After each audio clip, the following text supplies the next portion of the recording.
Hello दोस्तों, आज हम लोग अलंकार जो कि पहले पढ़ चुके हैं उसका जो दूसरा पार्ट है अर्था अलंकार क्या होता है उसके बारे में चर्चा करेंगे।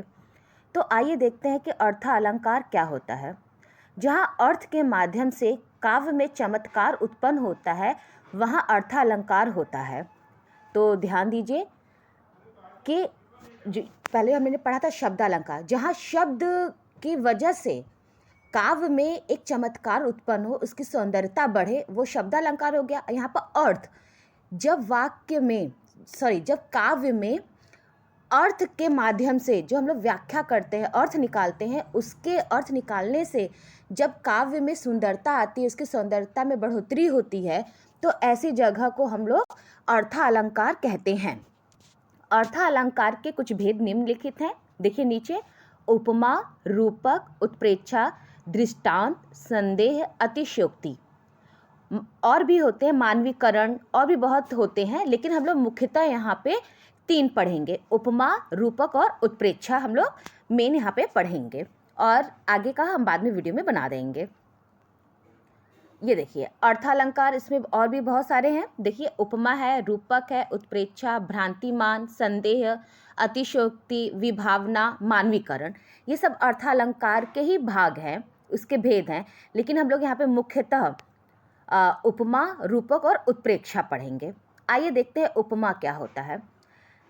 ये देखिए, काव्य में जब किसी व्यक्ति या वस्तु की तुलना दूसरे समान गुण वाले व्यक्ति या वस्तु से की जाती है, यहाँ पर ध्यान दीजिएगा, काव्य में जब किसी व्यक्ति या वस्तु की तुलना या उसके गुण को किसी दूसरे व्यक्ति से, उसके गुणों से की जाए तो तब उपमा अलंकार होता है। फिर से ध्यान दीजिएगा, जब किसी व्यक्ति वस्तु की तुलना किसी दूसरे के व्यक्ति वस्तु के गुण से किया जाए, ठीक है, वहाँ उपमा अलंकार होता है।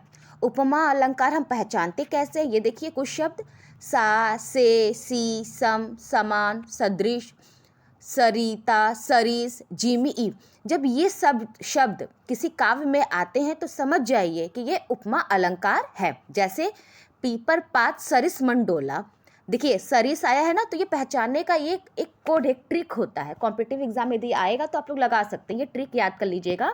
पहचान जिस काव्य में सा, सी, सम, समान, सदृश, सरिता, सरिस, जिमी, ईव शब्द आते हैं तो वहाँ पे उपमा अलंकार होता है। देखिए यहाँ पे पीपर पा सरिस मंडोला, जो सरिस आया है तो ऐसे पहचान के, और इसकी व्याख्या जब क्या करें, तुलना करें।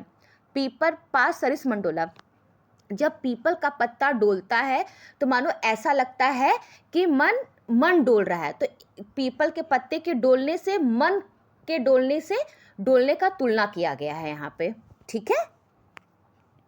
अब है रूपक अलंकार, जरा ध्यान दीजिएगा, जहाँ उपमेय में उपमा आरोप मान किया जाए, जहाँ उपमेय में उपमा का आरोप मान किया जाए वहाँ रूपक अलंकार होता है। अर्थात जहाँ गुण की अत्यंत समानता एक कारण, मतलब जहाँ गुण की समानता एक कारण उपमेय में उपमान पर अभेद आरोप कर दिया जाए वहाँ रूपक अलंकार होता है। रूपक अलंकार में गुण की अत्यंत समानता, मेन बात ये देखिए, इतना कनेक्ट नहीं, बस इतना ध्यान दीजिए कि जो रूपक अलंकार होता है उसमें गुण की समानता होती है। क्या होती है?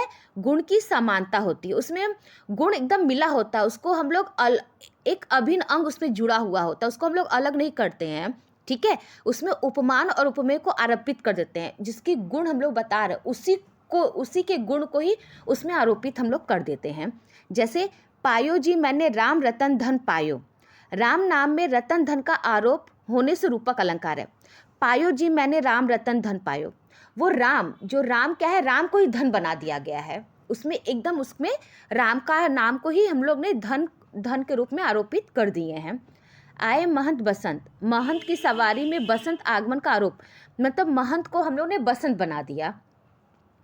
जलता है ये जीवन पतंग, यहाँ जीवन उपमेय है और पतंग क्या है, उपमान है। देखिएगा यहाँ पर ध्यान से, जलता है ये जीवन पतंग, मतलब जैसे पतंग, जैसे जीवन जलता है ये जीवन पतंग, जिस प्रकार पतंग को खींचो तानो वैसे जीवन भी ठीक उसी तरह है। तो यहाँ पे जो जीवन हो गया उपमेय हो गया, और पतंग जीवन की तुलना जीवन को किस में आरोपित कर दिया गया है, पतंग से। तो जीवन उपमेय है और पतंग उपमान, किंतु रूपक अलंकार कारण जीवन उपमेय पर पतंग उपमान पर आरोपित कर दिया गया है। ठीक है, इतना आप लोग इतना कंफ्यूज मत होइए, बस इतना जानिए कि रूपक में ये मेन हम लोग रूपक इसमें ऐसे पहचानेंगे कि जो हम लोग इसमें समानता देखते हैं। क्या देखते हैं? समानता। जैसे पायो जी मैंने राम रतन धन पायो, पायो जी मैंने राम रतन, जो राम का नाम जो है वो किसके समान किसकी तरह है? वो धन के समान है।